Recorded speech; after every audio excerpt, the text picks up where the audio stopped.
Hooray. So welcome, friends, and thank you all for joining us today. Nice to see some friendly faces and at least friendly names out there. For those of you that don't know me, my name is Renee Bryce Laporte, and I'm the Director of Membership Services at Apprenticeships for America. AFA seeks to increase the number of apprenticeships across the United States, broaden the fields where apprenticeship is used to train our future workforce, improve private practice, and advocate for better public policy. So today, I'd like to welcome you to a special event, a sneak peek at our coming community college report. And we have the authors of the report here today, as well as a few of the subjects of the report. As AFA members, they will offer you a high-level preview of the report's findings before the actual full report is released more broadly.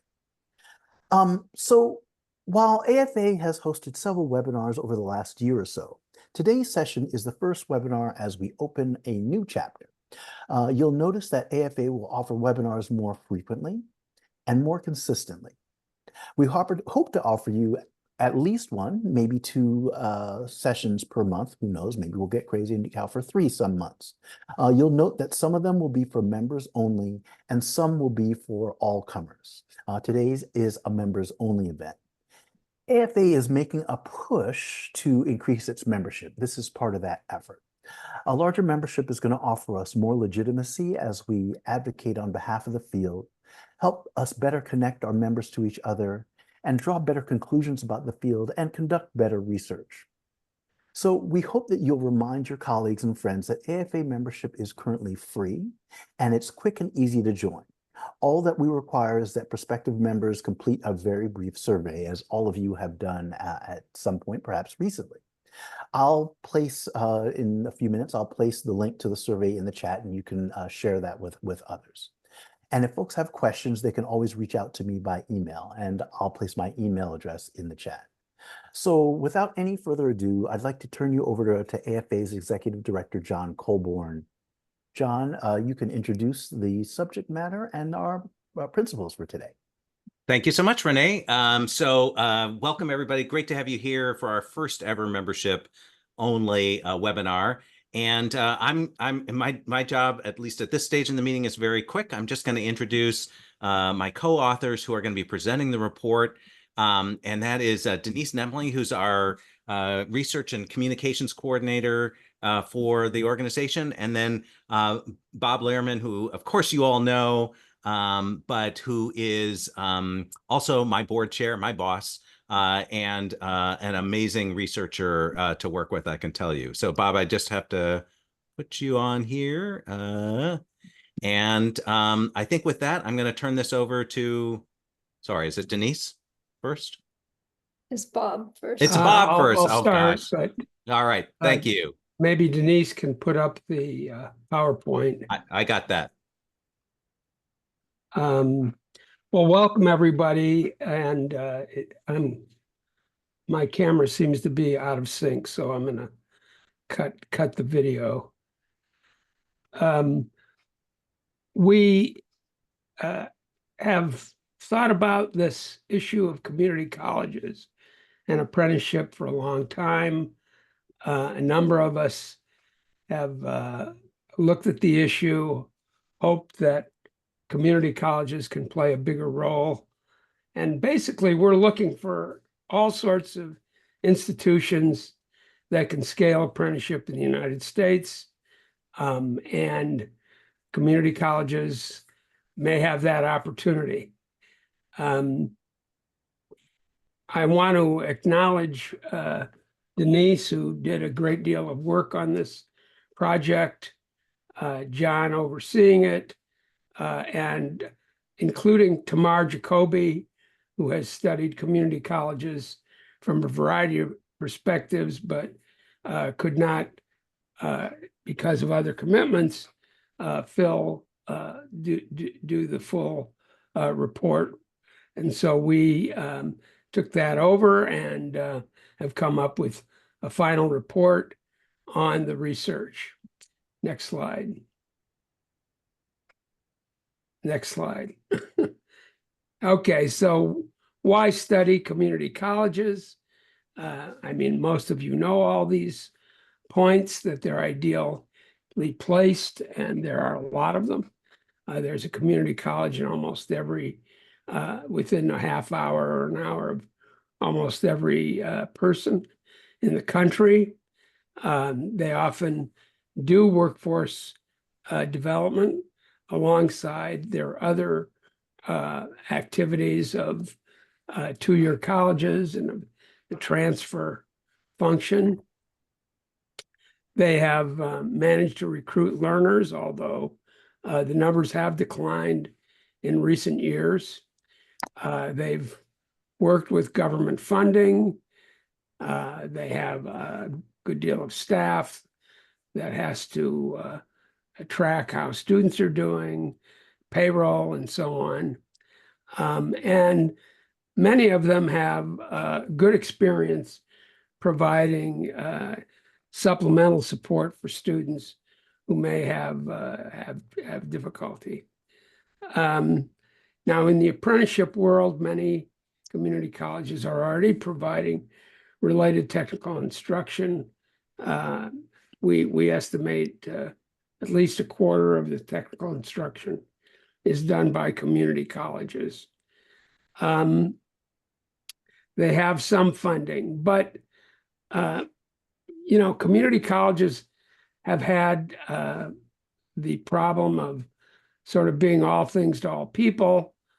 And so they have a lot on their plate, and apprenticeship generally has not been high on their priorities. But we think that can change with the right funding and other kinds of help. But meanwhile, we wanted to look at what are some key community colleges doing today. And as Denise will tell you, we looked at a number of colleges, but by no means a random sample or a representative sample of community colleges, but rather community colleges that are out there involved in the apprenticeship system, both registered apprenticeship and in some cases, unregistered apprenticeship. Next slide.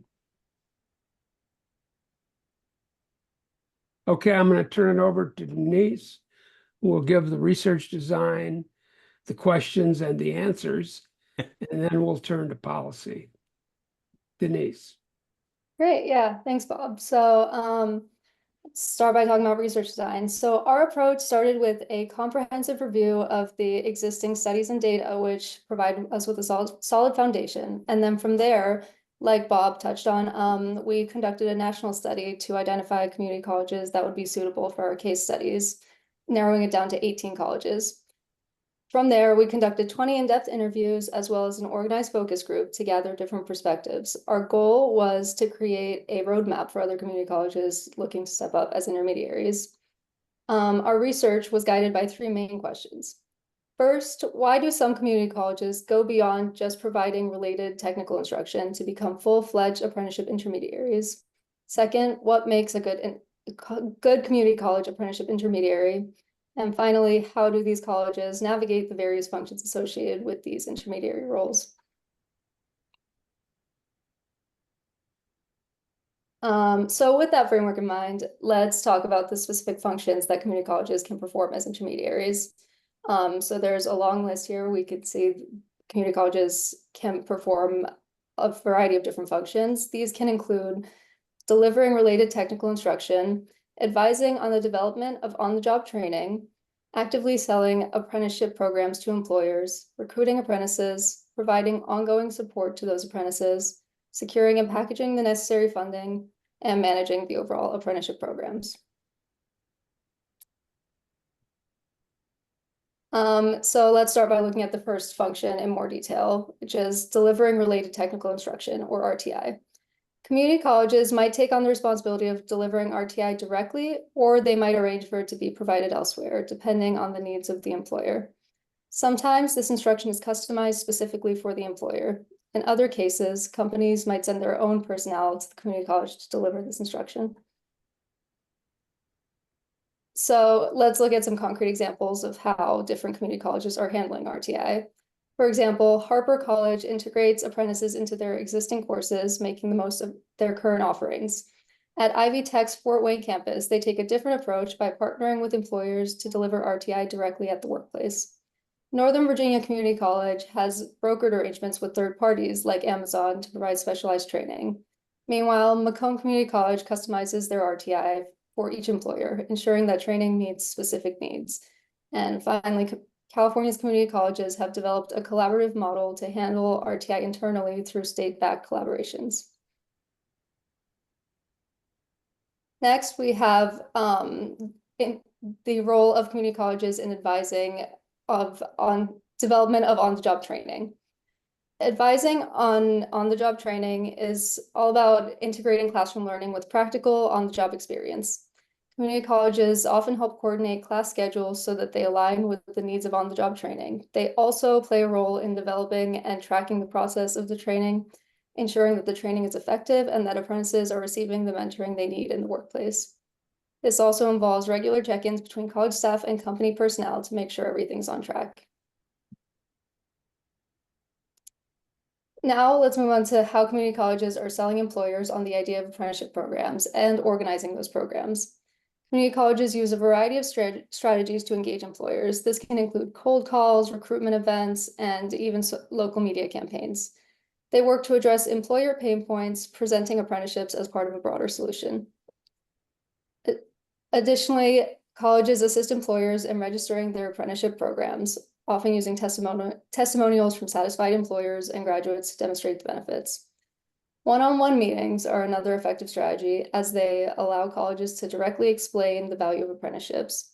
Sometimes non-registered earn and learn programs, which are more flexible, are used as an easier entry point for employers.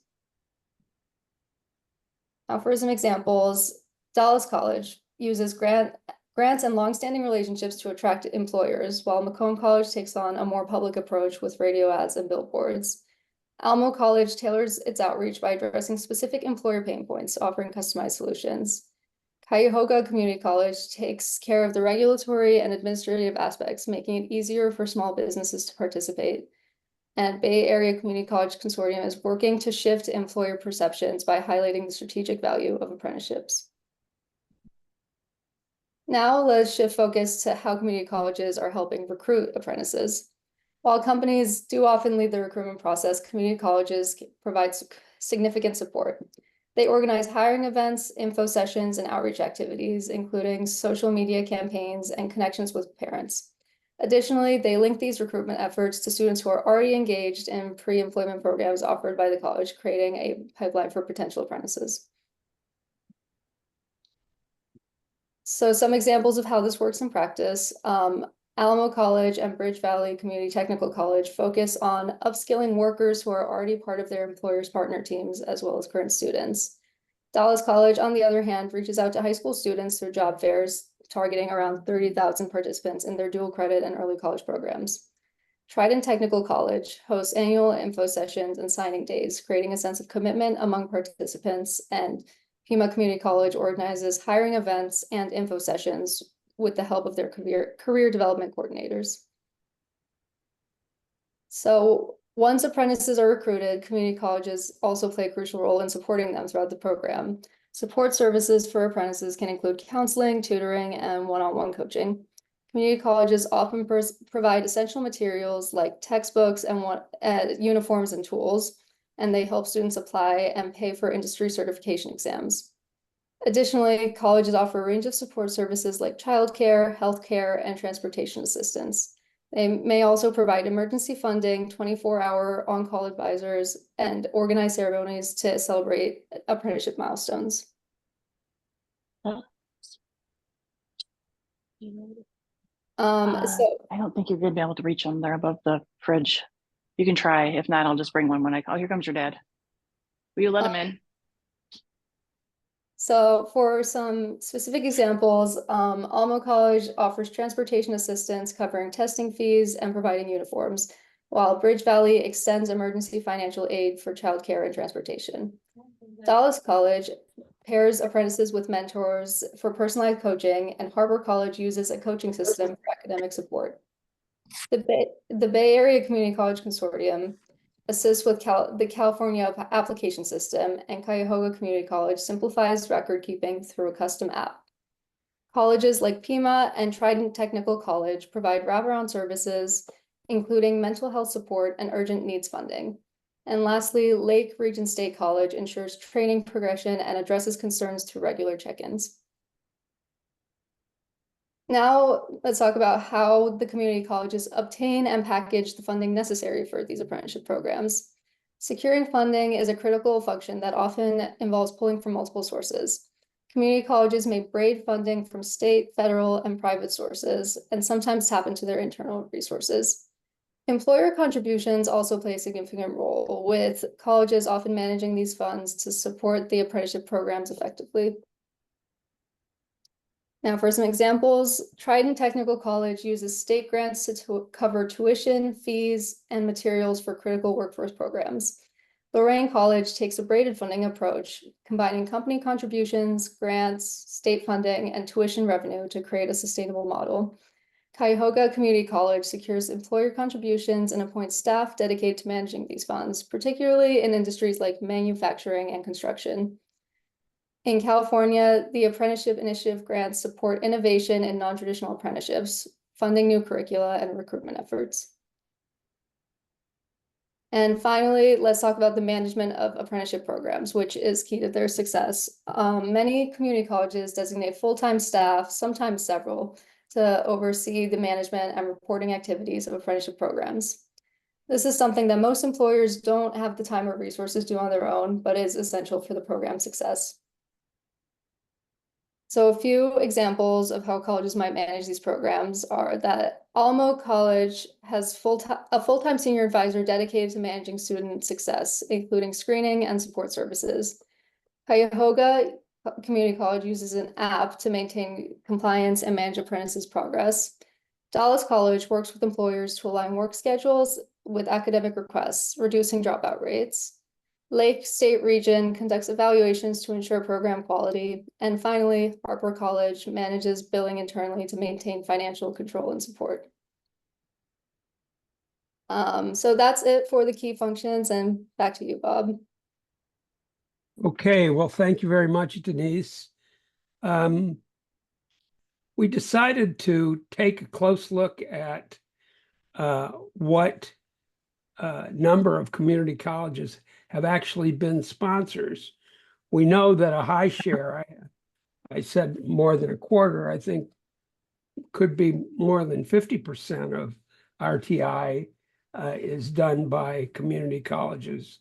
That's a number that I have from a report a number of years ago. But we wanted to look and see how community colleges are doing with respect to becoming program sponsors. And one potential role of community colleges could be to be a group sponsor for a number of companies that would simplify the process for various companies. And what we see is that there's been a big growth in the number of colleges that are actually serving as sponsors, and jumping from very low numbers in 2016. And that's sort of the beginning of where the American Apprenticeship Initiative grants started, and a number of community colleges got involved in that. There was also a big grant to the Community College Association, which drew a number of community colleges into the system. And again, we have this upward trend, some drop off in 2023, but still a large number. So these numbers look pretty impressive. Go to the next slide. But, and again, the number of active apprenticeships in these sponsored programs has also jumped considerably. You can see from only 5,000 to up to 25,000, peaking in 2022 and down to more like 18,000. Actually, it peaked, let's say, at 23,000, down to about 18,000 in 2023. So this shows that there has definitely been movement, but it's still a drop in the bucket. We have a number of civilian apprentices in the United States is on the order of 540,000, and only something like 20,000 are in community college sponsored programs, where the community college is also the sponsor. Next slide. However, what this does show is the potential for future growth. And here, because there are so many community colleges, many not doing any sponsorship at all, actually the majority not doing any sponsorship at all,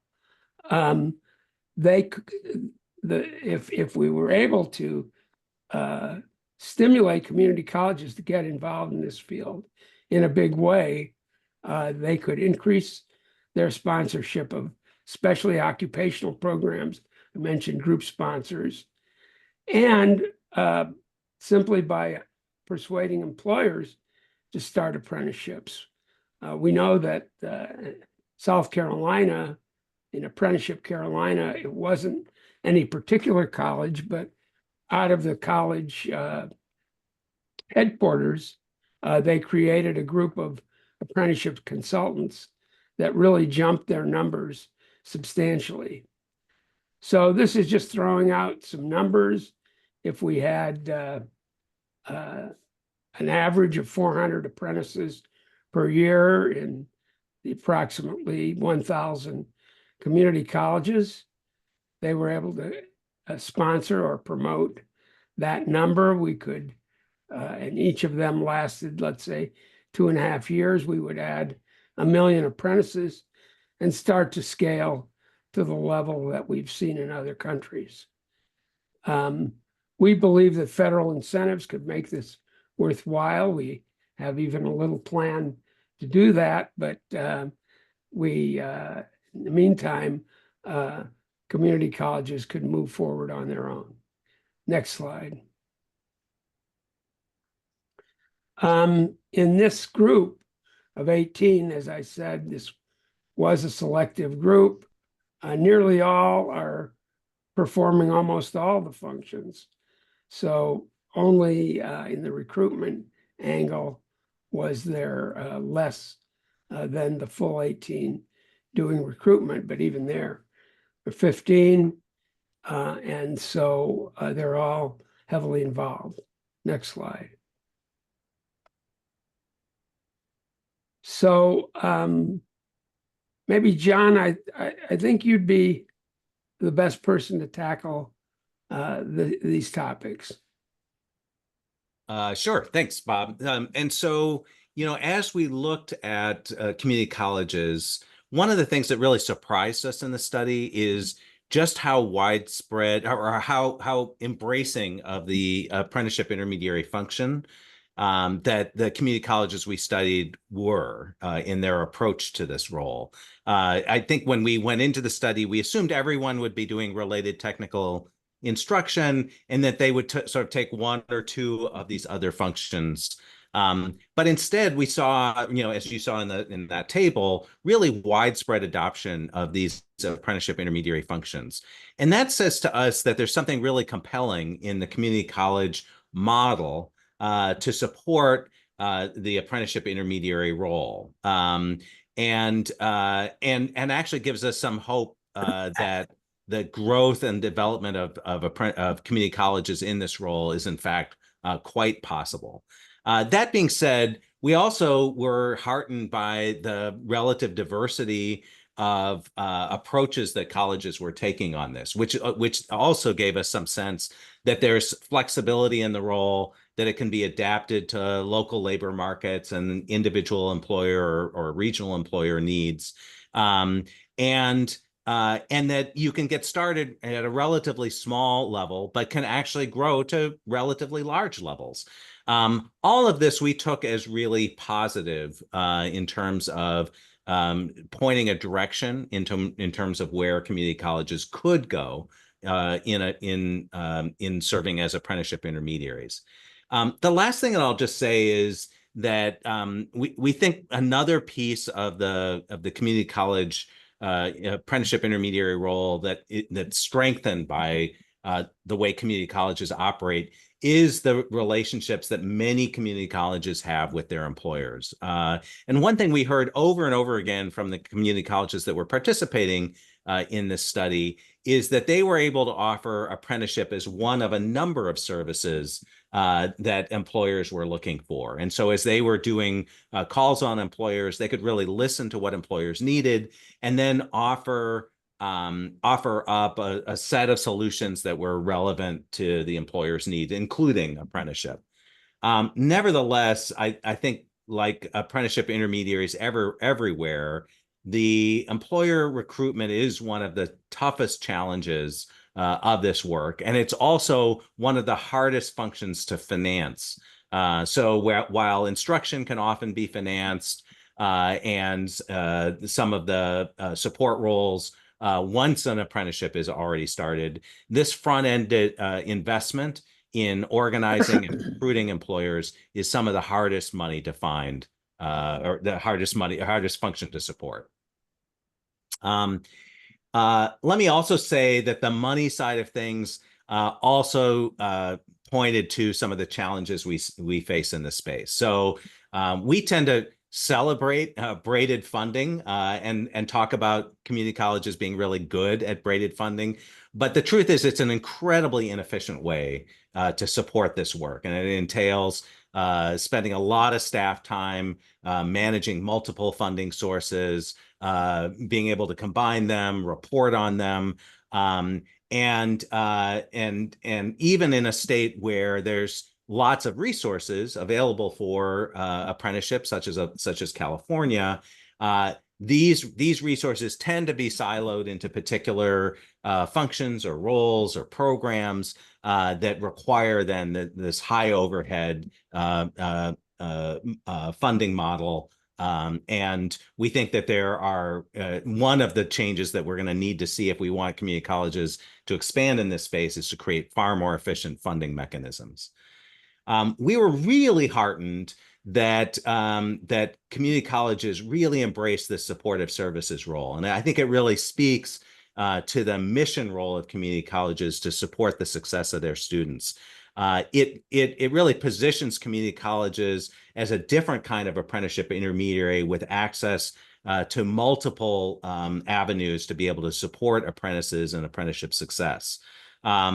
So that was actually really, really positive for us in this study. But I think we remain,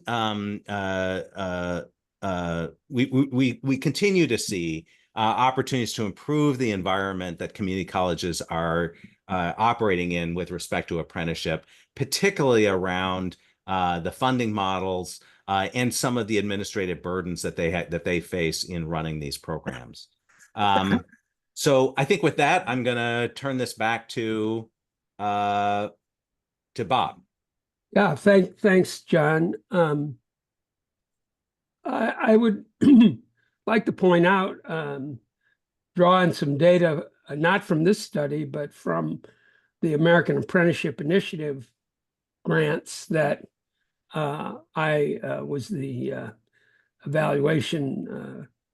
chief evaluation person on, because several of these community colleges, even at this early stage of 2016, where things were just getting started, they managed to create quite a few apprenticeships, at least several of the colleges, at a reasonable cost per apprentice. And our broader goal of AFA is to develop this pay for success model where the federal government would reward organizations that generate new apprenticeships with a certain amount per apprentice. And as I say, in some of these colleges, for only about $3,000 per apprentice, we could see large numbers created. And this was in the early stage in 2016, when things were getting started. Now, as people have more experience with that function, I think we could achieve a great effort. As John said, though, currently there's no direct funding for the stimulus to employers to create the programs. One potential idea here is to use the community college itself for a lot of their jobs and see if they can start apprenticeship programs in a lot of the areas where they already where they already have employment. But anyway, as the slide points out, there are already these strong ties, but persuading employers to start programs can be difficult. I note that in this study, we did find a number of the programs were unregistered apprenticeship programs, but still some good ones. And we'd need to figure out whether some barriers can be overcome on the registration process. That effort is ongoing more generally, but I think it would draw in a lot more community colleges. Next slide. So, yeah, I already mentioned this paper apprentice fund. Another potential tool is to change funding formulas in states so that apprentices would count as FTE students for state reimbursements. And this could be a big incentive because if the community colleges are only providing, let's say, 40% of the instruction and the employer is providing 60%, then the community colleges would not have such large costs in delivering the curricula, but would still be able to get reimbursed for that. We believe that could be a incentive for community colleges. There's already legislation to modify eligibility for funds for apprenticeship in the Pell Grant system and the GI Bill system. Also, we didn't mention it here, but in the Trade Adjustment Assistance Act, that could be leveraged as well. And of course, we're doing federal commitments in the Inflation Reduction Act, CHIPS Act, Infrastructure Act are all giving companies the incentive, and some enterprising community colleges could, let's say, become experts at those and help companies take advantage of those benefits. Next slide. So, John, I think these were mainly your thoughts. So why don't you?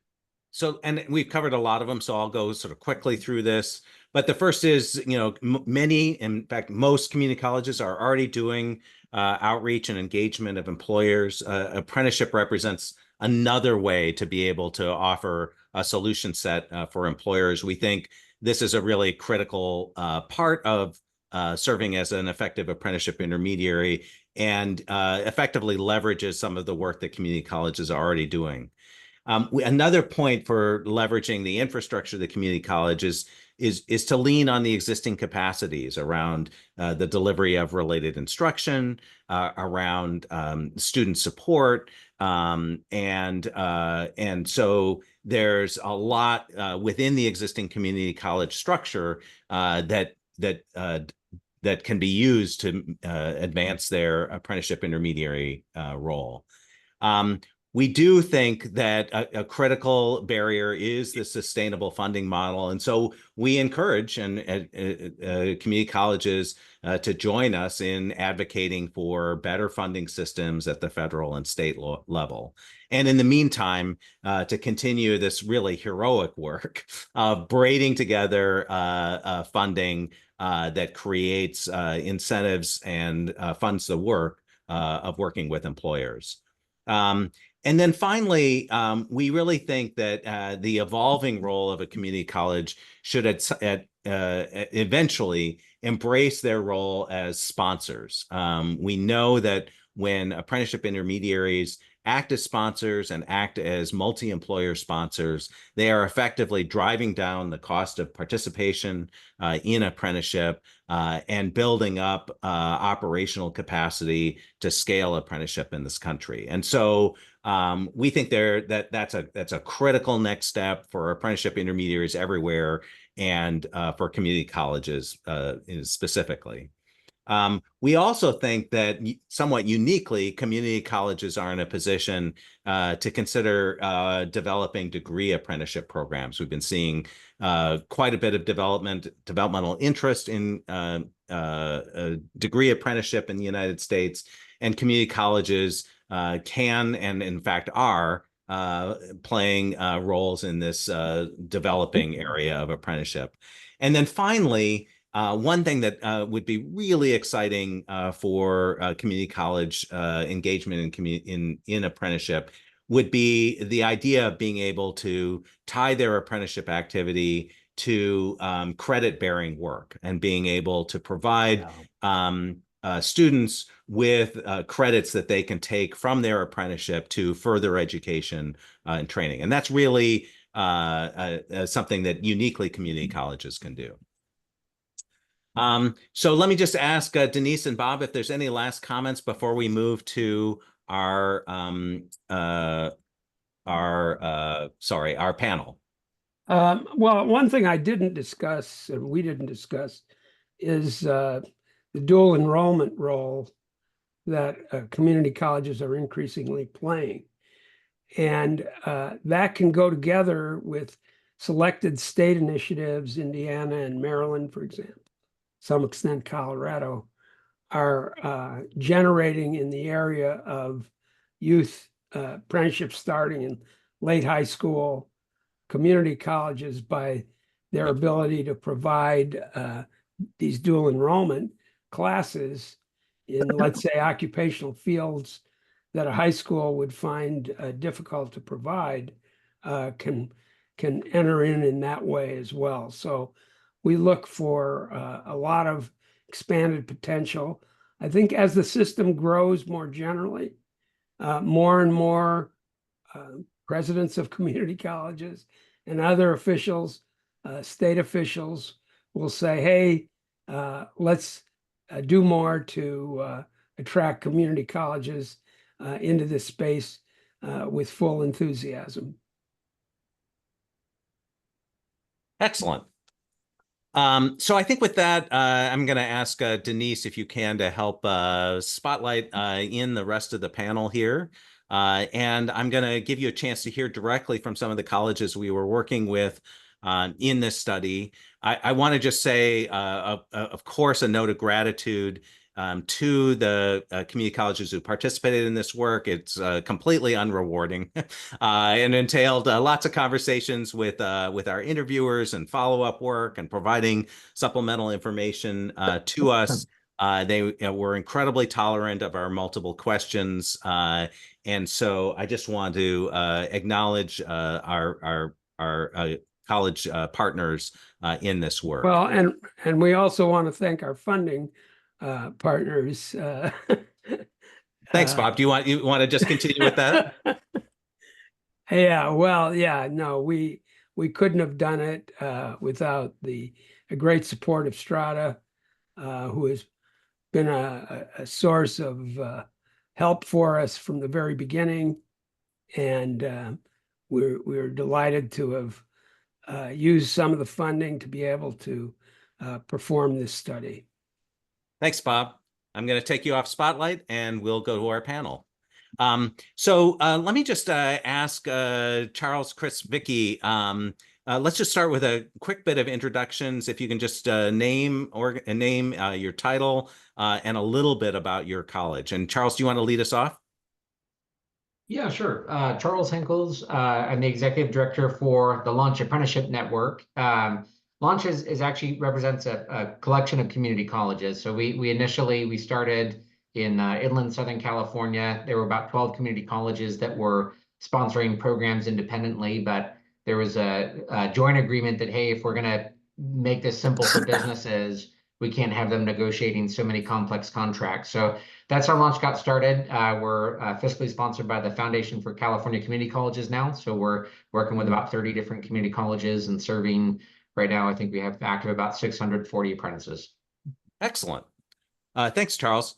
Chris, you want to take the next slot here?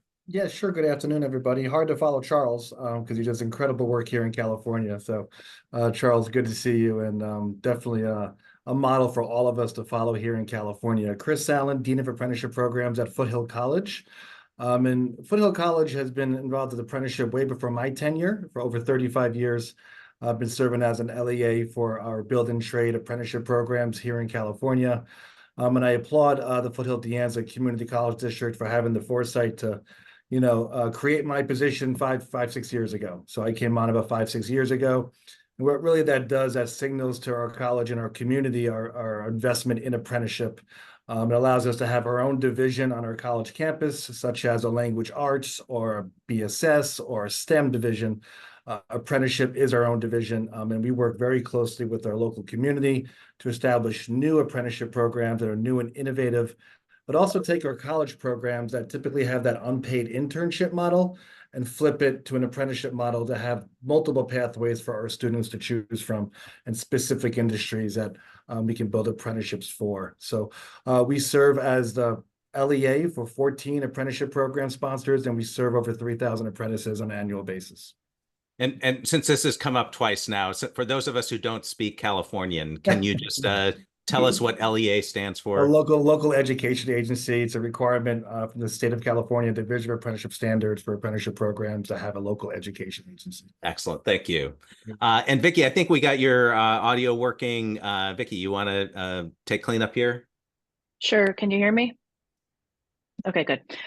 So I'm Vicky Gordon. I am the apprentice coordinator and professor at Macomb Community College in Warren, Michigan. So we're right in the heart of southeastern Michigan, the birth of the automotive industry, arguably still a manufacturing hub of the country. We have been doing related instruction for apprenticeship for over 70 years. The department in which I work was specifically founded to provide related instruction for apprenticeship for local employers. This fall, we have about 800 apprentices attending for related instruction right now across about 100 different employers. All of ours has always been in credit. We feel very, very, very strongly about that it's important to offer it in credit. And our apprentices do have an option to get a degree as well. All of them do, whether they want to do it right away or come back and do it later. That's excellent. Yeah, so I don't want to take up too much time. I know we only have about 15 minutes. Well, Vicky, since you have the floor, maybe we can we'll just press on to our sort of next question here. And it sounds to me like you may have already hinted at it, which is, where does apprenticeship fit into the mission for Macomb? In my opinion, it is an extremely strong piece of the mission. This is what we're here for. Obviously, we're here for students that, just need to get a start, maybe screwed up in high school and need to increase that GPA before they go on for a 4-year. But apprenticeship is really central to the reason why community colleges exist, in my opinion. So we're providing that related instruction. I think that you mentioned in the slide, we work with each employer individually to customize exactly what they want on the related instruction. I'm all skilled trades. We have a little bit going on in the healthcare that's very slow to take off. That's a different area and not my forte. But we, for example, just a basic example, we have 2 different kinds of PLC classes, Siemens and Allen Bradley. So that's just a quick example. So if an employer has one or the other, we can switch them out. It just depends on the employer.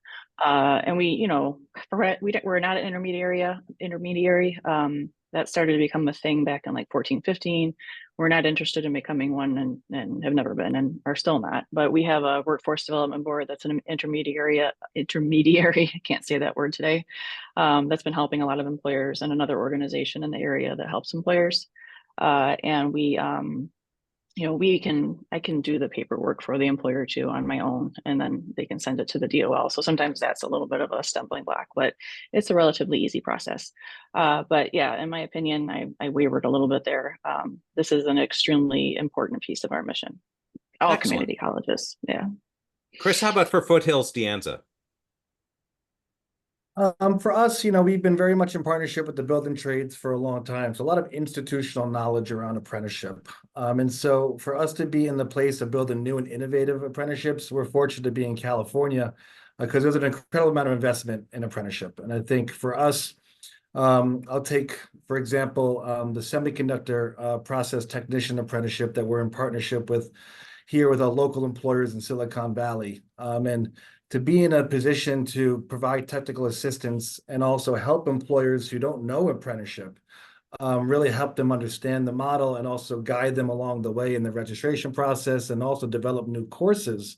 It allows us to continue to serve our community, right? And as, I hate to be cliche and say put the community in community college, but really it is here a good example of building out pathways based on your regional trends, right? Looking through workforce development through your region. And the new and innovative process technician for the semiconductor industry was just that. It was being of service for the local employers who were looking to build out their workforce. Excellent. And Chris, actually, we had a question in the chat. Can you just briefly talk about how you're helping connect that internship and apprenticeship work at Foothills? Yeah, I think this really is, hats off to our program directors of their programs that through their accreditation, they were able to identify on-the-job training that could be supplement for their actual in-class coursework. And I think that depends on your accreditation, but our program directors, want to have multiple pathways for students to choose from and to be in an earn and learn model from day one, and working through the coursework with less class time and more on-the-job training. And for local employer needs, right? Like there's, I'll just use our healthcare dental assistant industry. Who knew that there was a shortage of dental assistants locally, right? Who knew? We were just looking for a pathway for our students. When we first launched the apprenticeship in 2021, in the middle of the pandemic, we had 65 employers sign up the first week. Wow. And so it really just speaks to sometimes you don't know, as you travel down the road, how much of a need there is, depending on the occupation industry, of course. Yeah, try getting a dental appointment in my town. I think I know there's a shortage out there. Charles, I'm gonna switch to a different line of questioning for you, and especially given that you work across many colleges. I'm wondering, reflecting on that, I mean, what would you say is the hardest part of the apprenticeship work for the colleges you're working with? Yeah, no, not a small question. Yeah. I think with apprenticeship, there is a really steep learning curve for everybody that gets involved. So I think one of the things that we always try to do is present apprenticeship in its most simple, basic fashion to business partners, to educators, so that they can kind of see the big picture first. Because oftentimes, I think one of the things that when they're first being approached about sponsoring apprenticeship programs or creating apprenticeship programs, I remember we had a partner that was just handed raw labor code, like laws, and said, "Oh, here's what apprenticeship looks like," and so that just wasn't. I think that was one of the challenges that we really had to address very, very quickly was what's the simple message? What's the basic big picture, problem we're trying to solve with apprenticeship? And what are some easy ways of describing what colleges can do to build programs, what colleges can do to partner with businesses? And so I think that probably is the biggest hurdle. I think then working with a collection of colleges, one of the things that we're really convinced about is this is going to be a initiative that we all cross the finish line together on, or fail to cross the finish line together on. Yep. And I think that's one of the things within, the higher ed system, the competitive nature of higher education, I think in this particular case can really be a hindrance to progress. And so I go back to, Chris's comment, it really does require being community focused. At the end of the day, if you're really looking at this through the lens of, do our residents have access to career pathways that work? Do our businesses have access to talent pools that are effective? You can start solving problems. But if you go into it saying, how do we, how can we set ourselves apart as the only institution that offers good apprenticeship? Oftentimes it can really be detrimental to progress. So those are the two things I'd highlight. Excellent. Let's see. Renee, I think you've been tracking a couple of questions in the chat. Do you want to just surface one or two of those for the panel to react to? Yeah, and I'm not sure if these are for the panel or for Bob. When we were doing the studies, they want to know, did we look at the H-1B scaling apprenticeship through sector-based strategies grant? All grantees were IHEs. I just replied to Marjorie directly. We looked at a variety of grants, but many of those are still in progress. I can't recall exactly about that specific one, but we did look at many of those. There will be evaluations coming out. We'll keep track of those. We wanted to do more with the AACC grant. They got a non-competitive bid grant, and they did produce a number of apprenticeships, but they were not too receptive to collaboration in this particular case. But Marjorie makes a good point, and we perhaps should have devoted more effort to that. The focus of this was on the 18 colleges, and then we put stuff around it. In other words, we have a very elaborate introduction and discussion of the literature at the beginning. We didn't cover that today, but and then we added some policy suggestions later. But the thrust of this was, what are these colleges doing? One question I would have for the three of you has to do with, and what we found was a number of the colleges were doing unregistered programs, and is the development of an unregistered one a long-term route to registered? Is it good on its own?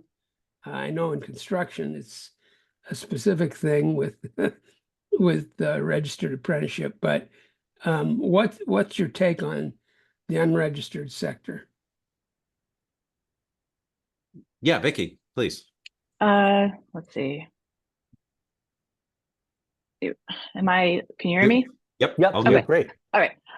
Okay, so yes, we, there's a long history of skilled trades and the up and down, the cyclical nature of manufacturing, automotive in southeastern Michigan.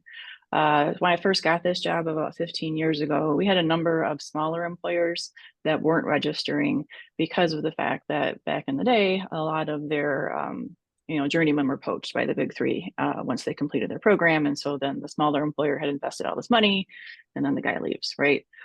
We don't see that happening as much anymore. And I'd say about 90% of our employers are now registered with the Department of Labor. There's a big reason for that. I would say the main reason of what we're seeing in our area is that young people now are specifically looking for companies which have a registered program, which means they can get their journeyman's card at the end. And so it's very much a strong marketing piece in terms of recruiting talent. It also looks good, for them, for their employers, that they're taking workforce development seriously, because we saw, a lot of employers had their head in the sand during and after the recession. And when they pulled it out and thought the community colleges were going to have an army of tool and die makers standing on the corner ready to be hired, and found that wasn't the case, that's when they knew that they had to start embracing this model. So I can understand some employers that don't want to do it, but we try to quell the fear of the government being involved in their work and things like that, because it's really not a big deal. So most of ours are registered now, but it is, as Bob said, a pathway into registering the program. So, oftentimes the employer will start with just, we work out a custom curriculum, the apprentice starts taking classes, and then we start transitioning that employer into the registration process. Chris, Charles, quick Thank you for comments that. on this question.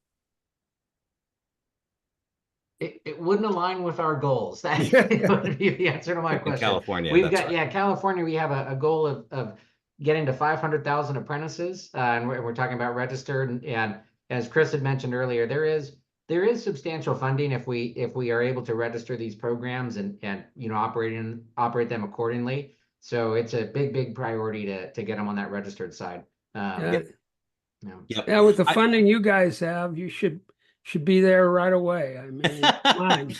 California definitely leads on that, and we're very appreciative of the political leadership there that made that possible. I will just say across other colleges in the study, we actually did see a greater diversity of registered and unregistered apprenticeships in their portfolios.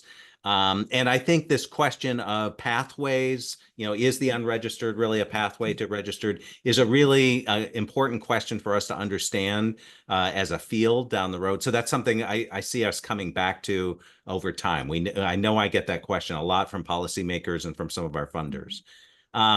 So we're just about at time here, but I wanted to sort of lightning round here. You guys are already leaders in the field, but always we have an ambition to grow to a higher level. And I'm wondering if you could just reflect on what would be one thing either in the institution or institutions you work with or in the policy environment that would make the growth of apprenticeship faster and easier for you. And Charles, do you want to just lead us off here? Sure, yeah. So I think, thinking of California, I think one of the things that's developed in these past few years with the apprenticeship initiative is this idea of college coordinated or college sponsored programs. And in our apprenticeship system, we do have categories of apprenticeships. For example, our building trades programs and our fire and medical emergency programs are kind of categorized as their own apprenticeship council. I think if we're going to achieve this kind of growth and leverage the community college system, we need to do something similar with education sponsored apprenticeships. Yeah. While we do have funding, so I remember we had a press release, we talked about the California state investing $200 million into registered apprenticeship.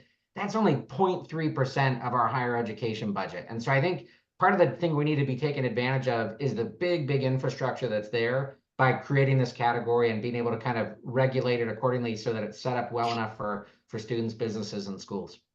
Excellent. Quick response, Chris. Anything you would add? No, well said, Charles. And I think for us, it really is that infrastructure at the ground level, right? For the last 5 years, we've had 2 people doing the whole apprenticeship division. I was able to get a new FTE this past year. That extra set of hands has been an incredible amount of work. But if you go up and down the state or all these community colleges, you might just find 1 or 2 people doing workforce development or doing apprenticeship. And I think we have to build more of an infrastructure if you want to really scale. Yeah, hard to fit apprenticeship in at 4 o'clock on Friday afternoon, right? And Vicki, holding up the entire state of Michigan, what would be changes you would look for? I have something that I actually am extremely concerned about that I've been working hard on for about a year now.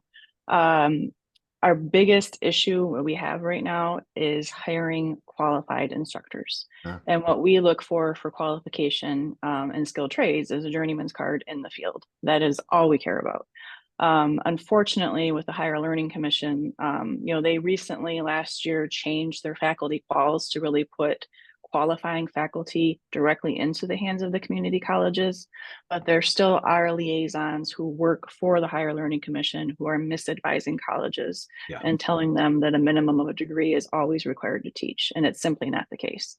So the people that we're looking for to teach right now are those guys that are ready to retire from the industry, tired of crawling on their hands and knees, are looking to give back. They're not going to have a degree. It's just not going to happen. It's like trying to find a freaking purple unicorn. So, you know, we've been fighting that battle quite a bit internally and with the HLC. Not so much with the HLC because they're pretty clear on it. They just have some staff members that are not on the right page. And then, but other states have very similar are presenting similar challenges to community colleges, and so that's why I'm so concerned, because this affects the entire country. So there's 8 liaisons that work for the HLC, and if all of them are not on the same page and communicating the correct information, that is going to harm community colleges' ability to offer apprenticeship programs, particularly in skilled trades where we're seeing a very large gap. And so that is my soapbox. You know, today, a lot of the apprentices that are going through the program, it's only 4 extra classes typically to get their associate's degree. So they're doing that now just because they've seen what has happened in the industry over the years and they want to have that insurance in their back pocket.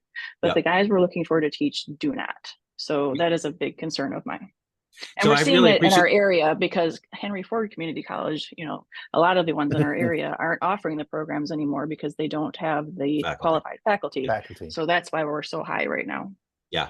And also, I imagine salary levels at community colleges probably don't compete with what a journey worker could get in the field. So you have that as an added challenge. Yeah, that's a super fun barrier too. Exactly. Well, listen, I want to thank the panel so much for participating in this session, but also for helping us understand the work that you're doing so that we could profile it in the report. Just a quick coming attractions. This report will be officially released with a few edits and changes and some updating next month. So stay tuned for a formal release of this report. We hope you enjoyed the sneak peek for our members. And that we will be in touch shortly with a fall program of members-only events as well as general public events from Apprenticeships for America. Thanks, everyone. Don't forget our save the date for AFA. For AFA, Renee, you want to jump in on that? February conference. February 5th and 6th. The February conference. More to come very soon on that. Thanks, everyone. Have a great afternoon. Goodbye. Bye.